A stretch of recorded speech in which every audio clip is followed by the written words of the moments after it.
Apa-apa pun guys, sampai sini channel konten kita. Terus support Rizan, terus support Hazan, support dengan saya dan semua AI team. Betul. Thank you so much for watching this video dari awal sampai habis. Ada satu benda yang orang komen. Apa dia? Sebelum ni kan kita buat outro yang saya Heri, saya Hazan, Rizan bukan habis. Satu yang orang request, yang ayat tu. Okay, kau start dulu. Okay, so sampai sini channel konten kita. Challenge yourself every single day. Be the best version of yourself. Kejap aku nak dengar balik.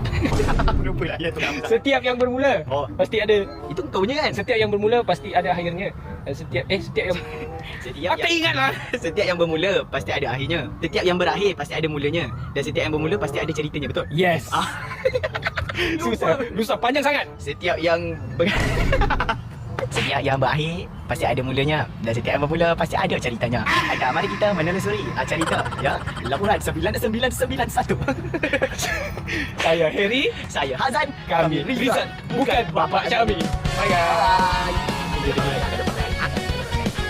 Apa pun, kita jumpa lagi di next konten. Saya Heri, Saya Hazan. kami Rizan, bukan Bapak Syami. Apa-apa pun, challenge yourself every single day, be the best version of yourself. Setiap yang berakhir pasti ada mulanya. Dan setiap yang bermula pasti ada ceritanya. Saya Heri, Saya Hazan, Kami kami Rizan, bukan Bapak Syami. Bye-bye. apa-apa pun, challenge yourself every single day, be the best version of yourself. Setiap yang berakhir pasti ada mulanya. Dan setiap yang bermula pasti ada ceritanya. Okay guys, saya Heri. Saya Hazan, kami Rizan, bukan Bapak Syami. Bye-bye. Macam biasa, challenge yourself every single day, be the best version of yourself. Setiap yang berakhir pasti ada mulanya. Dan setiap yang bermula pasti ada ceritanya. Apa-apa pun, saya Heri, Saya Hazan, kami Rizan, bukan Bapak Syami. Jumpa lagi guys. Bye-bye. Apa-apa pun, challenge yourself every single day, be the best version of yourself. Setiap yang berakhir pasti ada mulanya. Dan setiap yang bermula Sila. Boleh bang. Lalu je bang. Boleh. Lalu je. Setiap yang lalu pasti Nak take saya dulu. Temu ayat kau ni. Setiap yang bermula pasti ada akhirnya. Salah, terbalik. Aku terlalu lupa baru 2 kali kan. Setiap yang berakhir pasti ada mulanya. Dan setiap yang bermula pasti ada ceritanya. Kau relax sini.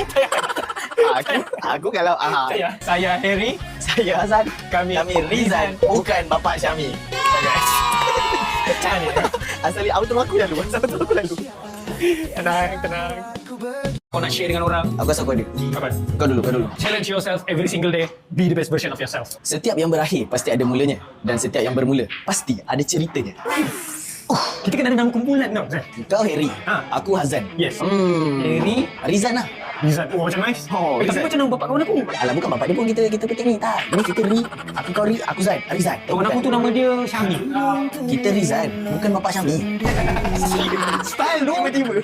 Lantaklah. Bukannya kita tujukan pada seorang Rizan. Jadi Ini bukan nama kita. Rizan. So, saya Heri, Dan saya Hazan. kami Rizan, bukan Bapak Syami.